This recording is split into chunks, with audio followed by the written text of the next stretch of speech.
And welcome to you all, ladies and gentlemen. On the 15th of June, 1998, this building was opened by the Queen. And this evening we're celebrating the 20th anniversary of that event. For 8 of these years, I've been really lucky to be on the board of the British Library as its chairman. It is an institution that's perhaps surprisingly young. It turns 50, it's not younger than me, in 2023.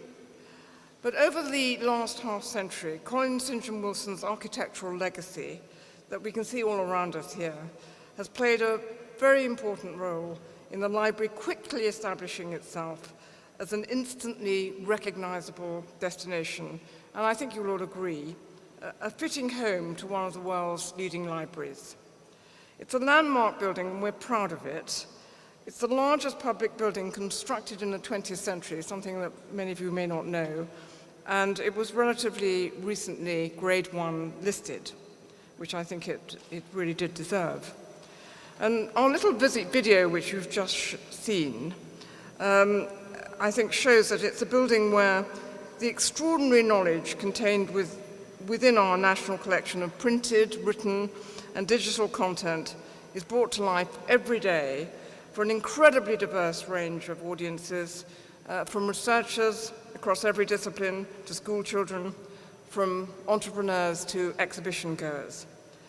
After a couple of turbulent years in which many institutions have been challenged as never before, as much by disruptive technology as by political upheavals, it does sometimes feel as though we face a map of the future which is as blank as that faced by James Cook, whose exhibition you can see in our gallery, and I hope those of you who haven't seen it will do so.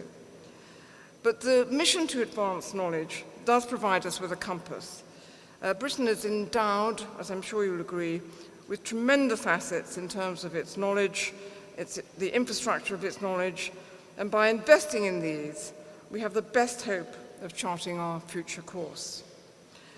As I near the end of my term as chair here, I believe the library really can look ahead with pride at what it's achieved and with optimism about the future potential of this great building and this great institution.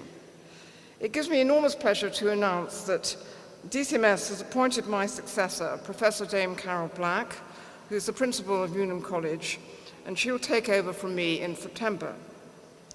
Thank you for coming this evening, and now please join me in welcoming our Chief Executive, Roly Keating. Thank you.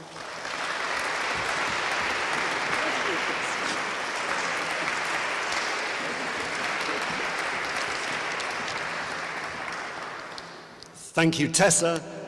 Thank you, everyone, for coming, especially on this very, very sunny evening, but it's a beautiful space to be in. Through there, in the John Ritblatt Gallery, Treasures of the British Library, as some of you will know, one of the most popular displays is that of the manuscripts picked up off Abbey Road Studios of the Beatles. And so it's irresistible, really, to say that it was 20 years ago today that these balconies and galleries above us were strewn with floral decorations. There were countdowns, excitements. I think everyone went home a bit early that day. And Her Majesty the Queen delivered the formal opening ceremony for this building. I think Brian Lang is here tonight. He was my predecessor, chief executive at the time. I think we have other friends and colleagues from that remarkable and still well-remembered day. And if you go online today at the Library Remembers hashtag, you will find a lot of personal memories from people who either were part of the build-up or at it on the day. So we thought here this would be a chance to step back a little bit, to take stock, to celebrate, of course, to consider what has, and in some cases hasn't changed in those turbulent, sometimes turbulent 20 years, and, of course, to take a little look ahead. Let's begin sort of at the beginning. It's often said that this building was hard won not easy to achieve, and of course that's true. But the whole institution was also the result of intense debate, a great hard-fought battle for what kind of institution should get created. That Act of Parliament, 1972, was the result of more decade and a half that really emerged from that great post-war institution building period that gave us everything in succession from the National Health Service, the Arts Council, a third programme, Open University, the National Theatre, and one thing the nation did not have, which was a distinct national library. But it was born in a very, very particular spirit, a determination always to look at the future. And this is a theme we'll come back to. Again, it's the theme of the evening. Not just a commemorative library, looking back at heritage, but putting collections to work to generate new knowledge. And that sense of youthful, forward-looking institution has been with us all the way through. It is, as Tessa said, therefore a little bit younger than many people think. We checked what was in the charts today. It finally opened for business in and appropriately for the organisation, which is now home of the National Sound Archive. And it was born into an extraordinary time of possibility and change. Within a couple of years, these two companies had come into existence. And rather like the British Library, nobody knew at the time what they would become. And in a sense, it was similar for this institution. It was sort of almost invisible, and that was partly because it was not so much homeless as had too many homes. Of course, one of them, which is still with us, is in the north of England, very proudly, still 500 staff employed at Boston Spa in Yorkshire, the dead geographical centre of the country, the library at the centre of the system. And a 43-acre estate, little known to Londoners, but certainly known to everyone in Yorkshire. But here in London, even here, the library had a plethora of locations, at least half a dozen. I'm sure I'm going to get corrected on this because I'm sure there were smaller collections somewhere that no one's told me about. But of course it was centred emotionally and headquarters and practically at birth in the wonderful British Museum. And I know we have colleagues from that institution here tonight. And that home presented itself with opportunities and challenges. It was so deep-rooted that the task of creating something new was all the more difficult for everyone involved. And of course, the task of synthesis fell to Sandy Wilson, Colin St John Wilson, and his team and collaborators, some of whom are here tonight. I don't know if MJ is here, but many others who were involved in that project are still close friends of this institution. And truly, it has to go down in history as one of the most challenging and brilliantly executed works of synthesis, of problem solving in architectural history. Now, as some may remember, version 1, roughly the first 10 years of the British Library concept, had the assumption it was going to be built in Bloomsbury, due south of the British Museum, right the way through the 60s and early 70s.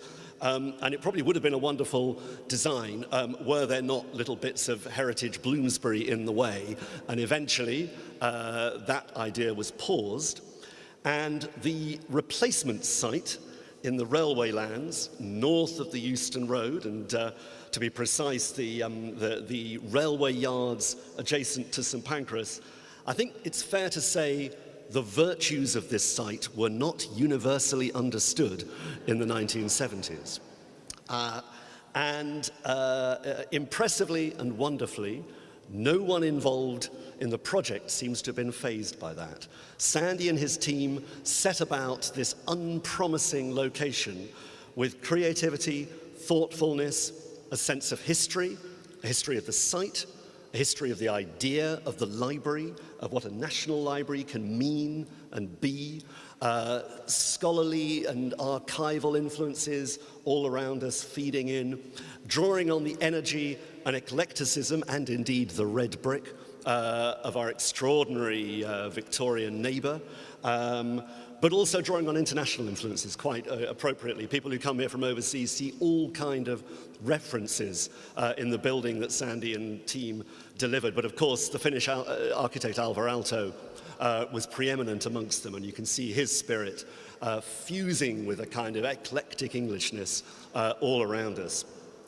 And there it was, a vision subtly and carefully delineated, but once again, not always understood and appreciated.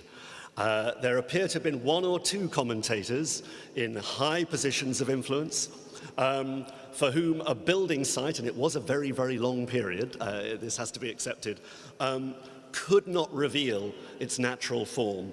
And this is not the night to rehearse things that were said then, but nonetheless, for a long period, for many Londoners, of course, this must have been a slightly bewildering sight, this huge engineering project in a building form that was unfamiliar, defiantly unfashionable. This building was neither a classic modernist building nor a typical classical building.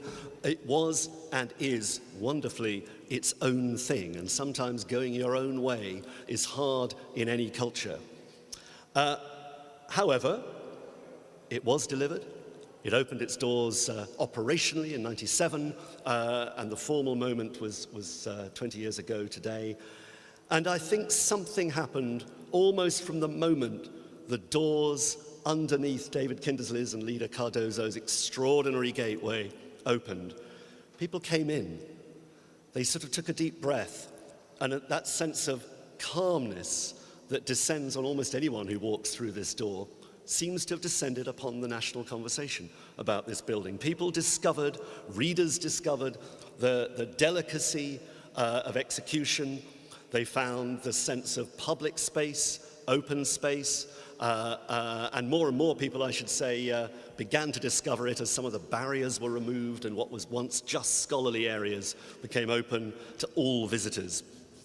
And then the reading rooms themselves, which almost unique among reading rooms on the planet, are evidently designed with the reader first. They're designed from the desk outwards, and the use of natural light, famously top lit on that side of the building, and then with that glorious western light coming in for those of you who use the science reading rooms on this side of the side of the room of the building behind me.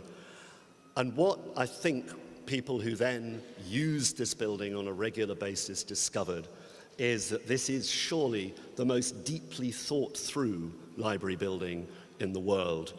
And the moment that came in 2016, as Tessa mentioned, when this was grade 1 listed, was felt, I'm sure, as a moment of proud and sweet vindication for those individuals who worked so hard and, let's be honest, sacrificed so much to get it built. But for the new generations of users and visitors from all over the world, I think it felt like the most natural thing in the world. Those thoughts that Sandy and the team encoded in the fabric of this building were a deep influence on the vision that, with the support of Tessa and the board 3 years ago, we published for the future of the British Library, Living Knowledge.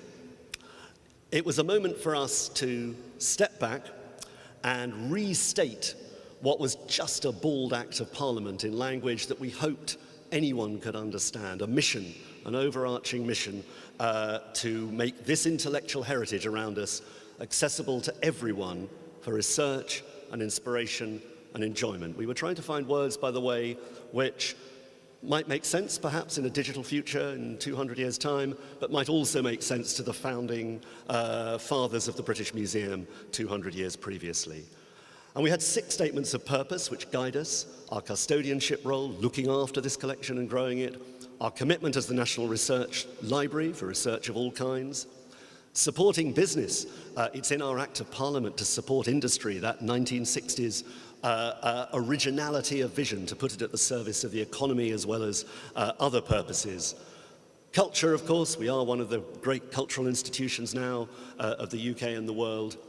learning, which we get more and more explicit about now, inspiring not just children and young people, but actually lifelong learning, and our international role, more and more important as Britain's position in the world changes, that we use the power, the true power of great lasting institutions to work with partners to fulfill our mission of advancing knowledge, but also mutual understanding. And each of these lines of purpose, they're sort of timeless, but the way we deliver them changes all the time. And the last 20 years, this occasion, this anniversary, gives us a moment to reflect on just how far we have come. The physical collection. I think we'll find that we have grown this collection by a number of items greater than many national libraries in the world. We have added 15 million new physical items to the national collection in the 20 years since we came to St Pancras. That's 140 kilometers for those of you who like shelf measurements. And that, of course, is a continuing story. Physical culture continues to be the center of creativity for a great deal of human life. But we also have been riding, of course, this extraordinary fourth technological revolution. In 1998, when we opened, that of course was the same year that our near neighbors in London, Google, were founded. In that year, 9% of UK households were connected to the internet. At the time of writing, we believe that 90% of UK households are connected to the internet. It has transformed our presence and mission as an organization. We have 1.5 million visitors through the door here, pretty much capacity, but through the affordances of the web, we reach 25 million people easily around the world and growing all the time. We collect the product of digital now, so alongside this extraordinary explosion of physical items, we're now preserving the web. The UK portion of the web, 470 terabytes, and growing all the time, of course. And unlike maybe some of the other commercial collections in the world, this, by law, will still be there in 100, 200 years' time. We have a duty to preserve it. And we digitize, of course. It's not just what is born digital, but what was already here, and transforming that into digital form, making our heritage digital. And we sometimes feel we're so daunted by the sheer size of the British Library collection that this feels like a Sisyphean task, that it can never be done, and it can never be done. It is just too big. There aren't enough person-hours in the world. But I did just check with Christian Jensen, our head of collections and curation today, and since 1998, we can comfortably say we have in fact digitized some 150 million pages from the national collection, to put them to use in all sorts of ways, working with partnerships around the world, prioritizing content which simply cannot be discovered by other means, whether it is our extraordinary Arabic manuscripts with our Qatar Foundation partnership, the work with the Polonsky Foundation on Hebrew manuscripts and with the National Library of Israel, or our wonderful projects in India. This is the Mewar Ramayana supported by the Tata Foundation. And by digitizing the collection, we can open it up to scholars around the world. We can ensure that although people quite like flying into London, they don't always have to if they want to consult collections here. But it's also part of our learning purpose as well. I'm really delighted that just in time for our 20th anniversary here, last week we published the final section of one of the projects I'm proudest of in these past few years, Discovering Literature, which is our educational website, opening up our collections of English literature to everyone in the world. Learners, it was targeted originally, by the way, at teenagers, and we're discovering that everybody uses it. This was the section on restoration in the 18th century. That was the missing element, and we now have a narrative on this site that takes you from Beowulf to Harold Pinter and all points in between. Some 2,700 special collection pages on there, nearly 500 specially commissioned educational articles. And we had 4 million unique users last year, and usage is growing around the world. So technology is changing what we do. It's changing the way we conserve, the work of our conservation teams through conservation science and making discoveries through, for instance, multispectral imaging that simply would never have been possible before. And we're discovering what happens creatively when culture becomes data. And the answer is remarkable innovation, not just new discoveries, but new questions. And that's why we were so delighted 3 years ago to be selected as the home for the institute named in honor of the person often described as the father of the algorithm, Alan Turing, in the form of the Alan Turing Institute. You'll see it up on the temporary entrance, up on the first floor behind me here, which is, of course, the National Institute, not just for data science, but for artificial intelligence, for machine learning, the very, very center for academic study, and we hope, I'm sure, with commercial spin-offs, of the revolution in science, that in as much as it affects culture, and it is co-located with the National Collection here. And we believe this is, by the way, the only national library on the planet which has such a research institute on site. So we are finding ourselves ever deeper in this living knowledge era in the age of data and digital. But this brings me, I suppose, to the paradox, the central paradox we found when we were putting living knowledge together, and which in a way informs our ambitions for St Pancras in the future. And it is this: we were founded on that balance of the old and the new, always looking back to the past, keen eye on the future, and trying to achieve the exact ratio between the two, out of which the best kind of creativity and civilization can flow. And I can only say that it would appear that the more digital and screen-based the lives of all of us and our users become, the longer the queue to get in every morning becomes. And this is not just any queue. If you go onto Twitter, it has become a little bit of a Twitter star, this queue, and there's competitive photography, and I just did a quick sample today just to see, and you can scroll down and down and down.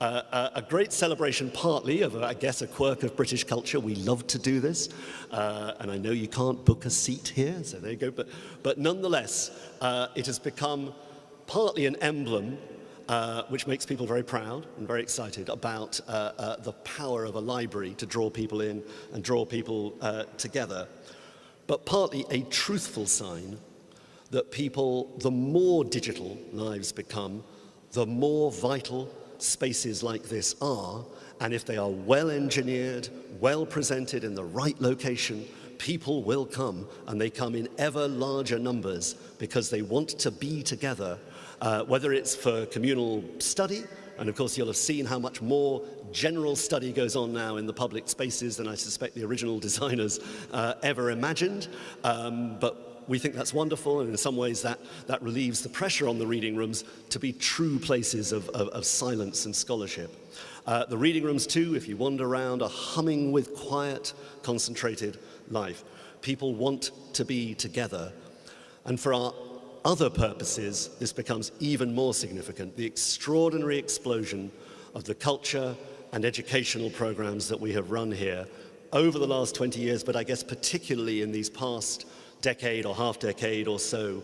We have seen new audiences coming in for new kinds of experience, not just in the galleries, but in this space and around the piazza and all over the campus. Exhibitions which draw in completely new audiences. Harry Potter and the History of Magic, here's one of the learning events that went with that. And 70% of the people who came to that had not previously set foot in the National Library. When we run major blockbuster exhibitions like Magna Carta, we discover we have an opportunity for a once controversial building to make new friends. And it doesn't end there, because increasingly it is not just those in the very highest positions in the land, but the people who live next door who are finding their way in, and the power of the physical item. In recent years, finally, and I think it's taken us too long, but we've begun to make proper friendships and connections with those who live in Somerstown just next door to us. And the jolt of energy bringing our neighbours in to look at items that connect to their heritage, in this case this is from our Ethiopian collections, is very, very remarkable, very, very moving, and has opened a whole new door for our understanding of what the meaning of our collections can be. Now, I should stress, although London is our theme, that this is not, all this energy is not landlocked just in this city. In recent years, we've formalized our friendship and partnership with some of the big public libraries around the country. We now have a living knowledge network of 22 libraries across the UK. When we launched Harry Potter, the exhibition here, we launched simultaneous versions in our Living Knowledge Network library partnerships. Same structure, they used their collections. In the end, 40 libraries, including branch libraries as part of that network, participated in this sort of simultaneous exhibition. And we've calculated that we reached at least 600,000 additional people through those exhibitions. So the power of physical location and experience. Not for today, but this is also, of course, not just a UK thing. This is the opening of our exhibition, which opened in Shanghai in May of this year, of Treasures of the British Library, literary treasures, not just on display, but causing colossal impact with audiences there who, by the way, study English literature and care about it very, very greatly indeed. We're seeing the same thing with our Business and IP Centre upstairs. It's been going 10 years now, has had remarkable impact generating jobs, and as I'm sure many of you know, all the partnerships and events we have that go with that are increasingly live streamed around the country, and we now have a network of 12 within the Living Knowledge Network of business and IP centres around the country. So something has changed in, I guess, the life of the library that has made us think a little bit differently about our location here and our neighbourhood. And really those thoughts underpinned the partnership which we now call the Knowledge Quarter, which grew, I have to say, out of a neighbourly conversation with our friends at the Francis Crick Institute just north of us, where we realised one day about 3 or 4 years ago that what was once the lost railway lands of King's Cross and St Pancras is now centre to a community of knowledge-advancing organisations and institutes to rival Bloomsbury. And the combination of the two was something quite remarkable. But we weren't talking to each other. We weren't working together. We weren't lowering our guard and understanding the power of collaboration. And we weren't also perhaps advocating for how extraordinary this whole neighbourhood is now becoming, not just commercially, and obviously there is great commercial success here, but as one of Europe's great centres of knowledge and research. Out of that has come the Knowledge Quarter Partnership. We began with 35 members, ranging from, of course, British Museum, Wellcome Foundation, Francis Crick Institute, University of the Arts London, and so on. We now have 89 members, growing all the time, big and small, public, commercial, private, charitable, educational, of course. So we have global multinationals like Google, and we have the local primary schools as well, on equality, because all are united by that mission to advance knowledge. And I think when we look back, our initiative to bring people together, to convene them here at the library to talk about that, is a tribute to the power of the library, of a great institution like this, because we have scale, we have visibility, but we don't compete. We can convene and bring together. So the Knowledge Quarter, as it grows, has taught us to get better at partnering ourselves, to get better at community engagement, and crucially, to think again about what we could be in this part of London. As our footfall grows, as the population of London grows, and as the potential of our ambitions to offer services to researchers and cultural visitors and learners expands. So, with thanks for that original spark to our friends next door, and thinking about the remainder of our estate that was never built on in the 1980s and 90s. We are now in advanced development on our thinking about what our role at the heart of this knowledge quarter can be over the next 10, 20 years, and about the kinds of stories my successor might be able to tell when we hit our 40th birthday as a London institution. Some of you may know that we began to talk about this vision a couple of years ago. We called it Building the Future. And of course, those of you who were pioneers of the library will know well that the third section of our estate, the land to the north, as it was mysteriously in a slightly Hobbit-esque way known, was never really built on or developed. And of course, back in the origins of this was not a particularly dynamic part of town. Now it is one of the most the areas of land with greatest potential and opportunity, and it is part of the National Library campus. So we are working with partners, and we were delighted to announce last spring that we are working with a consortium led by our friends at Stanhope, and they in turn are working with Rogers, Stirk, Harbour and Partners, with Graham Stirk as lead architect, other experts, as well as, including of course Arup, who were deeply involved in the original build of the building. And in summary, we have a vision to create, to occupy the remainder of our estate, to fully develop what is currently a deeply poor-looking and underdeveloped corner of London.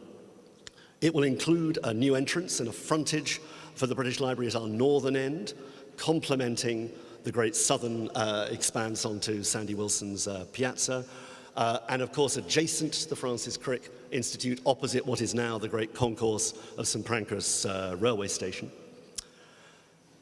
Doubling our capacity to show our collection to the public. We have a wonderful treasures gallery, the Packard Gallery, but when I first came here, it struck me as extraordinary. We have 150 million items telling the whole story of global culture. And wonderful as Sir John's Gallery is, it doesn't do justice to the stories we can tell.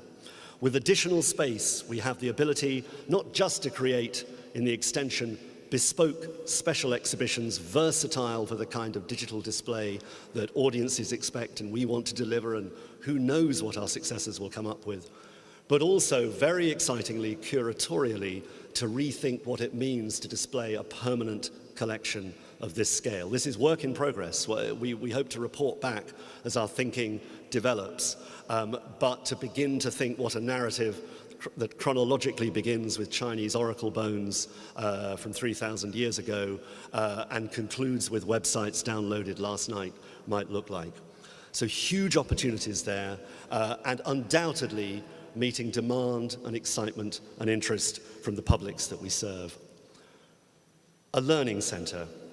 I've said that we took our cue from this building. Perhaps the one thing that was never fully spec'd in was space for young people and students and school children. We do have the wonderful Harry Weinreeb Centre. It is small, and it constrains what we can do. Over these past 6 or 7 years, we've grown from some 7,000 school visits to 35,000.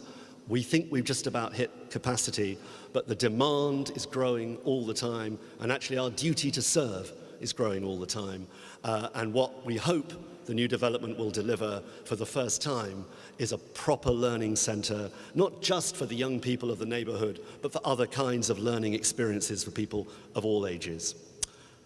More public space for study, research, for the businesses that flow out of our Business and IP Centre, that general desire of people to come together in a great civic space is something which we know as London's population explodes, we will need to provide and have the opportunity to provide. Our friends at the ATI, they are camping very effectively on the first floor here, but they are growing all the time. They will have a headquarters as part of the new development. And most extraordinarily, there is space, we believe, to create with our partners really one of the great research complexes of Europe.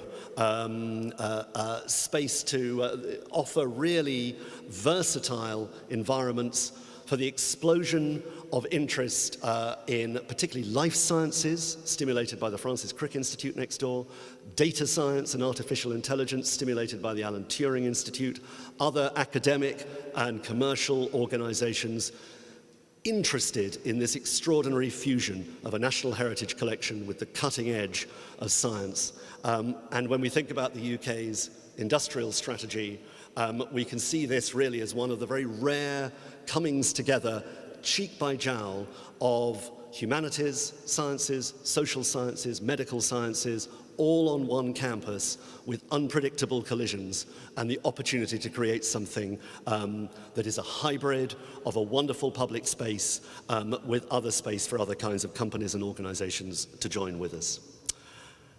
And crucially, in the design of this, we hope a building or an extension that presents an open face to the communities we serve. I've talked about the encounters and the delight of finally opening up to the immediate neighborhood here, and we want to make sure that the spaces we have fully deliver on that. And, as ever, this is a complex site. 150 years ago, this was chosen as a center, quite rightly, river valleys and so on, of the railway infrastructure. And we are also, as part of this, working very closely with Transport for London and the Crossrail 2 team to ensure that whatever we do here can be fulfilled alongside their vision of a second Crossrail line with a new station connecting Euston and St Pancras.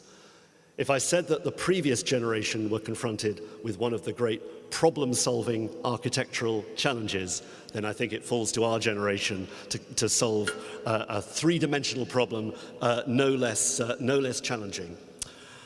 But with Graham Stirk and his team at the helm, already remarkable work is being done, and though we are not yet in a position to begin to share any of the visual thinking that is there, I know that Graham, who once famously had a tour of this building with Sandy Wilson, knew Sandy, and is inspired not just by the form and geometry, but the texture and design of this extraordinary building, so that however we extend, it will feel part of and sympathetic to the extraordinary Grade 1 listed building that we have.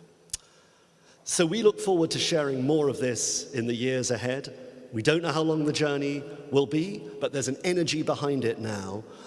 We are very motivated, our partners are keen to progress, and we hope that in the months and years ahead, this will become a collaborative journey for our supporters and partners and everyone who cares about the library. So I just want to conclude by doing a few thanks, to thank the pioneers of this extraordinary institution who made a personal commitment to bring this wonderful building into being, to the staff who have shown such passion and loyalty, not just for the people we serve, but for the idea of the British Library, for supporters of all kinds, certainly the philanthropic supporters, the foundations, those individuals who have been so generous to help us do what we do, and I hope will continue to support us on our journey ahead. But also the political supporters, those who fought hard political battles, sometimes publicly, sometimes behind the scenes, to make things happen here. And sometimes just the moral supporters, people who dare to talk with verve and conviction about why national libraries, libraries of all kinds, are so important. And perhaps above all, the millions of readers, users, visitors here and online who, as with any great library, by what they do every day, every hour, bring this extraordinary building to life and make it what it is. So, in a moment, I will invite you to simply celebrate, meet each other, enjoy the moment, mark this extraordinary anniversary. I will leave you, if I may, with 3 minutes on video, which at least attempt to capture the future vision for what we hope will be the future of this extraordinary and beautiful building. Thank you.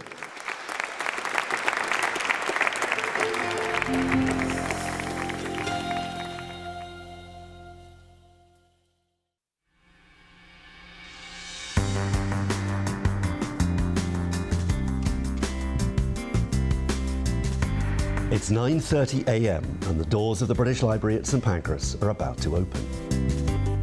Among those waiting in the queue are students writing PhDs, entrepreneurs creating businesses, television researchers, authors writing best-selling novels. Since we first opened our doors in St Pancras, London, the library has become an icon of living knowledge. More and more researchers access our digital collections. Our inspiring exhibitions and public events are now among the most visited in London. Local visitors, tourists and people of all ages flood our cafes, shops and public and learning spaces. Central to our living knowledge vision to become the most open, creative and innovative organisation of its kind are our plans for the future life of this iconic building. Its architect, Colin St John Wilson, said, "It is the essence of the library to grow." We plan to continue his legacy, creating one of the world's great 21st century centres of knowledge. Our ambition is to expand and reorient this magnificent Grade 1 listed building, now situated at the heart of London's Knowledge Quarter, next to the Francis Crick Institute and on the doorstep to Europe. Over the years ahead, in partnership with Stanhope, architects Rogers, Stirk, Harbour and Partners, and with help from other supporters and funders, we intend to develop a 2.8-acre site at the northern end of our estate. In the new development, there will be new galleries, learning spaces and public areas for the library, a headquarters for the Alan Turing Institute for Data Science and Artificial Intelligence, and versatile spaces for other knowledge-building companies and organisations. In our existing building, we will update our current exhibition spaces and make our piazza a thriving public oasis on the Euston Road. We will work closely with our neighbours and local communities as we progress, collaborating to improve our public realm and the spaces we all share. Our goal is to retain and enhance the library's much-loved character, the feeling of being a city within a city, creating an ambience of industry, study and exploration. This is our generation's opportunity to transform not just this building, but the whole way we serve the researchers, visitors and communities of the future.